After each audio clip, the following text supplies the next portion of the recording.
Olá, pessoal. Meu nome é Isabela, eu sou médica especialista em clínica médica e hoje a gente vai comentar algumas questões sobre traqueotomias, tá bom?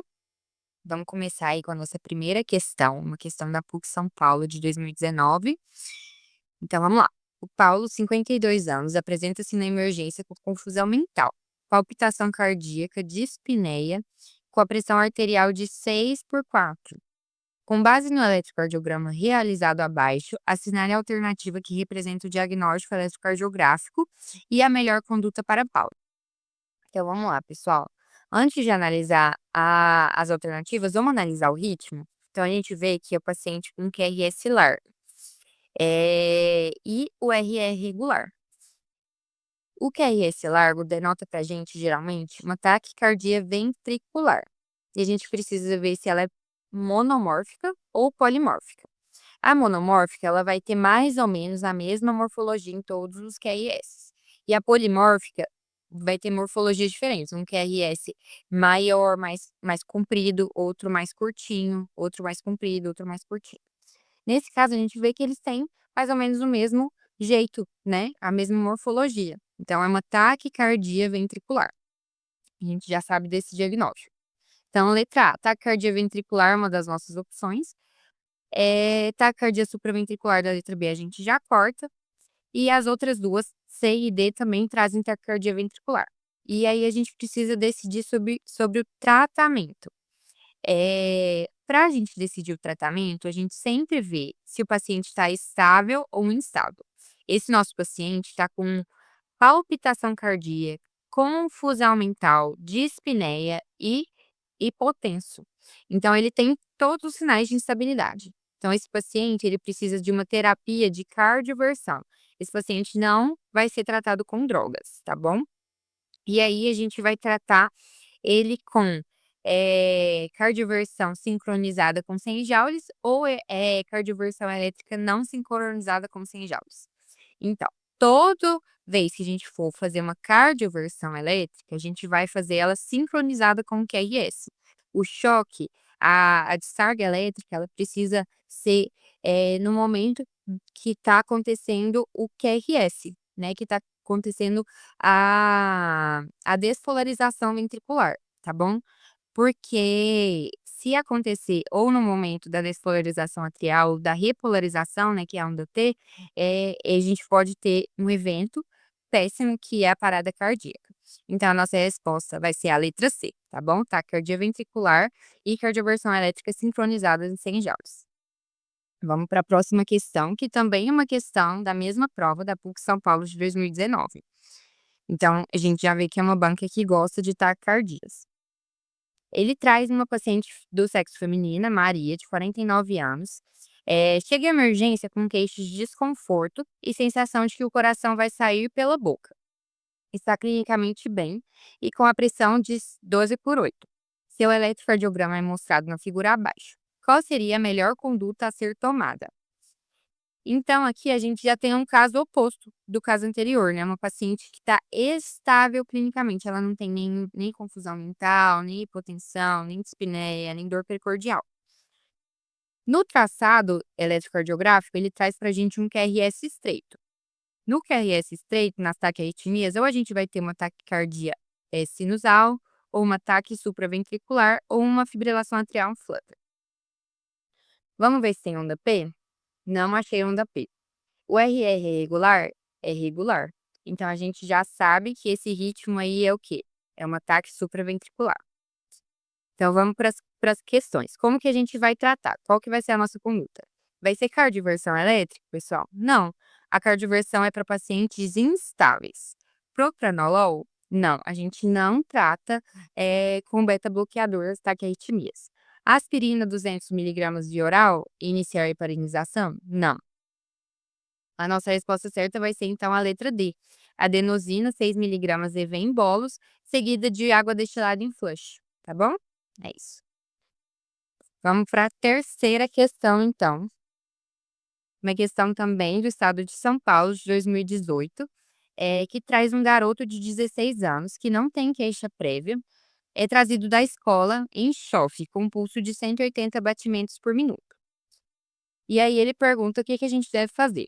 administrar soro fisiológico imediatamente, chamar o cardiologista, aí é bom, né? Chamar o intensivista, suspeitar de taquicardia paroxística ventricular. Então, pessoal, vamos analisar a questão por questão. Letra A.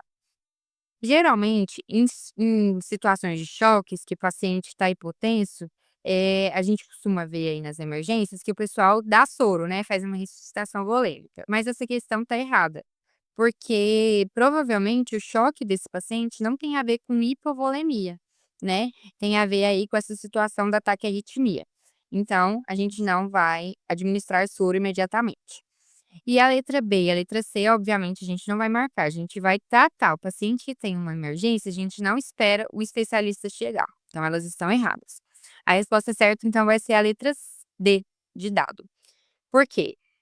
Eh, Ataque supraventricular, ela pode acontecer por uma série de mecanismos, né, pode ser por reentrada nodal, enfim, vários mecanismos, e é muito comum, às vezes, em pacientes jovens. É uma arritmia muito comum dessa idade, tá bom? Então a gente precisa suspeitar do ataque cardíaco supraventricular, em seguida pedir um eletrocardiograma, para a gente poder tratar adequadamente essa taquiarritmia e salvar a vida do paciente, tá certo? Então a gente pode partir para a próxima questão 4, que é de 2017, de acesso direto. Traz para a gente um paciente de 62 anos, de 70 quilos, do gênero masculino. Ele tem uma história prévia de hipertensão arterial. Ele dá entrada no setor de urgência com taquicardia paroxística, com uma frequência cardíaca de 193. Ele está hipotenso, com a pressão de 7/4 e sinais de instabilidade hemodinâmica. Então, sempre que a gente vê uma questão de taquicardias, a gente precisa colocar o paciente ou na caixinha de estável ou de instável. Isso já vai ajudar a gente a saber o que que é o tratamento e o que a gente precisa fazer. Ele já deu, foi muito fácil, ele já falou, está instável. Foi feito acesso venoso, monitorização eletrocardiográfica e oxigenoterapia. É correto afirmar que a conduta médica mais apropriada é. Então, a gente tem aí, na letra A, uso de amiodarona endovenosa em bolos de 300 a 600 miligramas e observar a resposta clínica em 2 horas. Eu sei que você já viu isso acontecer em PS aí, mas toda vez que a gente vê um paciente instável, a resposta de prova é cardioversão elétrica, tá bom? De qualquer taquiarritmia. Então essa questão tá errada, apesar de a gente às vezes fazer isso mesmo na prática, a gente fazer um bolos de amiodarona, mas não é o certo, tá bom? Letra B, cardioversão elétrica sincronizada com a carga aproximadamente de 100 a 200 joules. Esse vai ser o nosso gabarito, tá bom, pessoal? A letra B está correta. Esse é o tratamento adequado de um ataque arritmia instável.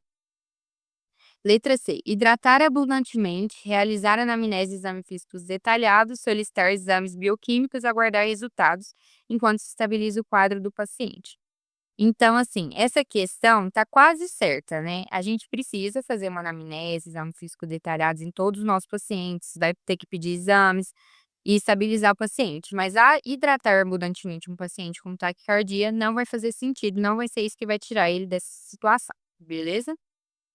E letra D, somente decidir a conduta terapêutica após realização urgente de ecocardiograma bidimensional com Doppler.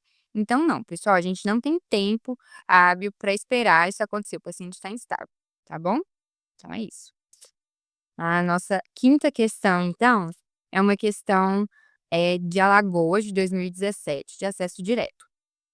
Ele fala assim: o paciente foi trazido por resgate com mal-estar geral, prostração e dispneia de início súbitos nessa manhã.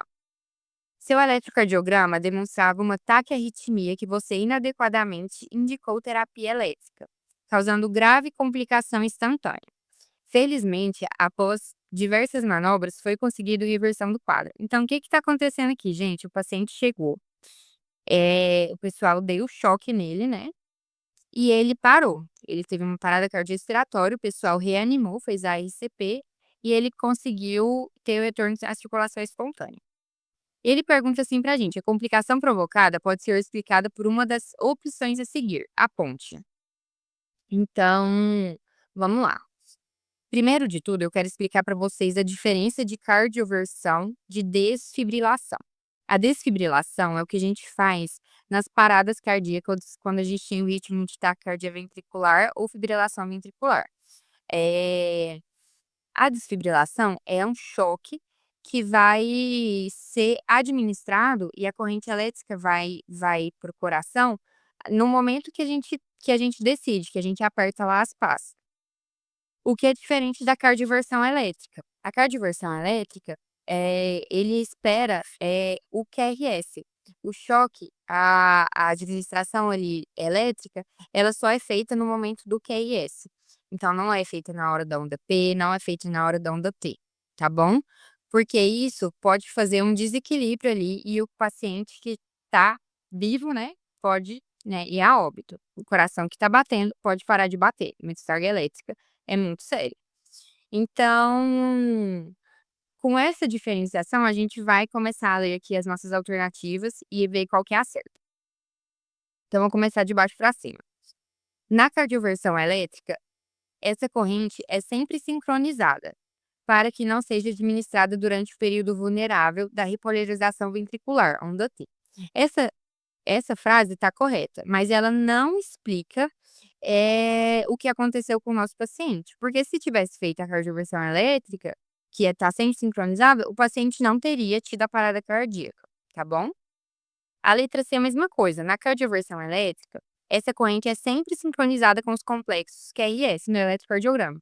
Isso é verdade, mas isso, o que que ele perguntou pra gente? O que que é a complicação, como que essa complicação pode ser explicada? Então, a cardioversão elétrica não explica essa parada cardíaca, tá bom? A letra B. Na desfibrilação, essa corrente elétrica é aplicada em qualquer momento do ciclo cardíaco. Então, isso explica por que que o nosso paciente parou. Então, ao invés dele ter sido, cardiovertido, ele foi desfibrilado. Isso fez com que o coração dele, tivesse ali uma alteração das cargas elétricas e tivesse parado, tá bom? A letra correta aqui é a letra B. Mas vamos ler a letra A para a gente terminar. A desfibrilação e a cardioversão elétrica consistem na aplicação da corrente elétrica de alta energia para a reversão de arritmias cardíacas gerada pelo mecanismo de entrada. Está parcialmente correta, nem sempre vai ser gerada apenas pelo mecanismo de entrada, pode ser gerado por outros diversos mecanismos, tá bom? É isso. Vamos para a sexta questão e última da nossa série de questões de TAC e arritmias, também é uma questão lá de Alagoas, da mesma prova de 2017. O paciente foi trazido ao hospital por familiares com quadro de palpitação e mal-estar súbitos nessa tarde. Ele era previamente hipertenso e etilista. Seu eletro demonstrava uma arritmia cardíaca que foi adequadamente tratada com choque elétrico e bons resultados. Frente a esse quadro, indique a alternativa correta. A letra A traz pra gente, então. Nos desfibriladores externos, o choque elétrico é aplicado por intermédio das pás manuais, as quais o operador posiciona sobre o tórax, exercendo a pressão de aproximadamente 3 kg. Ela tá certa até o finalzinho. Mas a pressão que a gente coloca é de 5 a 8 quilos, por isso que ela tá errada, tá bom? A letra B, ele traz aí que no caso de flutter atrial, considera-se iniciar o procedimento com 150 joules. Só que isso aí tá errado, porque no flutter a gente começa com voltagens um pouco mais baixas, de 50 a 100 joules, tá bom?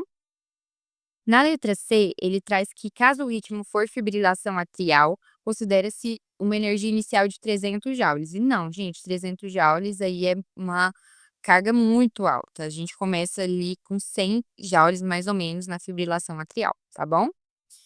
E a letra D vai ser o nosso gabarito, que foi o que sobrou, né? Mas vamos entender por que que ele tá certo. No caso da taquicardia supraventricular, considera-se iniciar o procedimento com 50 joules. Exatamente. Então, toda vez que a gente tem um paciente com TAC supra instável, a gente vai fazer a cardioversão elétrica e a gente pode iniciar com 50 joules. Se não der certo, a gente pode fazer uma nova tentativa de cardioversão com 100 joules. Beleza? Então, pessoal, foi isso. Espero que vocês tenham entendido um pouco mais sobre taquicardias. E é isso. Um abraço.